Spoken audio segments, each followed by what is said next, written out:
اللہ تعالیٰ نے اپنی نشانیوں کے ضمن میں دوسری نشانی زمین بتائی، ارض۔ یہ ارض ہے جس پر اللہ نے انسان کو بسایا ہے، اور کیسا نظام ہے اللہ تعالیٰ کا کہ انسان کو لا کر اس میں بسانے سے پہلے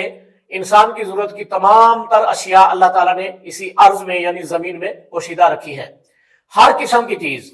یہ زمین ہے جس پر ہم اپنے مکانات بناتے ہیں، یہی زمین ہے جس پر ہمارے بازار ہیں، اور یہی زمین ہے جس پر ہماری منڈیاں ہیں، یہی زمین ہے جس پر ہماری فصلیں اگتی ہیں، یہی زمین ہے جس پر مختلف قسم کے پھل اور بڑے بڑے باغات ہم اگاتے ہیں، اور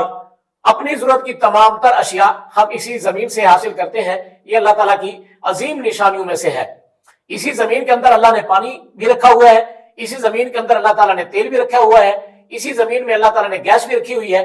مختلف قسم کی اشیاء، اور اسی زمین میں اللہ تعالیٰ نے سونے چاندی کے اور جواہرات کے بڑے بڑے ذخائر بھی رکھے ہوئے ہیں، اسی میں کوئلہ بھی رکھا ہوا ہے، اسی میں گیسیں بھی رکھی ہوئی ہیں۔ الغرض انسانی ضرورت کی ہر چیز اللہ نے اسی زمین میں رکھی ہوئی ہے، اور بعض چیزیں وہ ہیں جو انسان ان کو حاصل کرنے کے لیے ان کو باقاعدہ کاشت کرتا ہے، تو اللہ نے اس زمین کو ایسا بنایا کہ اس زمین کو نرم کیا جائے اور اس میں پانی لگا کر اس کو ہموار کر دیا جائے اور اس میں بیج ڈالا جائے، تو جو بیج انسان اس میں ڈالتا ہے اللہ تعالیٰ اس بیج کو ضائع نہیں کرتے بلکہ اس کی مکمل حفاظت کرتے ہیں۔ رات کی تاریکی میں بھی اور دن کے اجالے میں بھی اللہ تعالیٰ اس کی حفاظت کرتے ہیں، یہاں تک کہ انسان کا ڈالا ہوا بیج کچھ دنوں کے بعد ایک پودے کی صورت میں نمودار ہوتا ہے، اور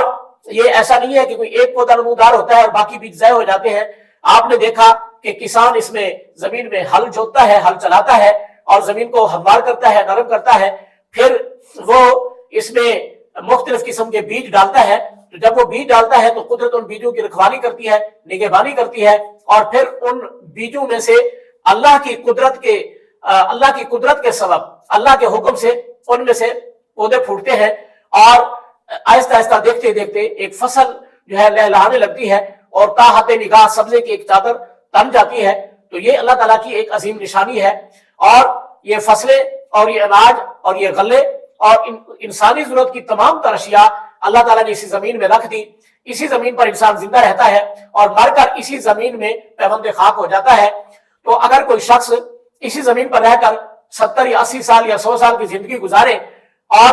وہ کبھی یہ سوچنے کی زحمت نہ کرے کہ جس ذات نے مجھے پیدا کیا، اس زمین پر میرا ٹھکانہ بنایا، وہ مجھ سے کیا چاہتی ہے اور میری زندگی کا کیا مقصد ہے، اس پر غور نہ کرے، اور مرتے دم وہ یہ کہتا ہوا پایا جائے این اللہ، کہاں ہے اللہ، تو یہ وہ شخص ہے جس پر اللہ کی طرف سے بھی اور اللہ کی تمام مخلوقات کی طرف سے حیف اور افسوس کے الفاظ جو ہے بیان کیے جاتے ہیں، اور اللہ تعالیٰ ایسے شخص سے ناراض ہوتا ہے، اور اللہ تعالیٰ کی ناراضگی بصورت جہنم جو ہے اس شخص کا مقدر بن جاتی ہے۔ اللہ تعالیٰ ہم سب کو توفیق نصیب فرمائے کہ ہم اللہ تعالیٰ کی نشانیوں میں غور و فکر کریں۔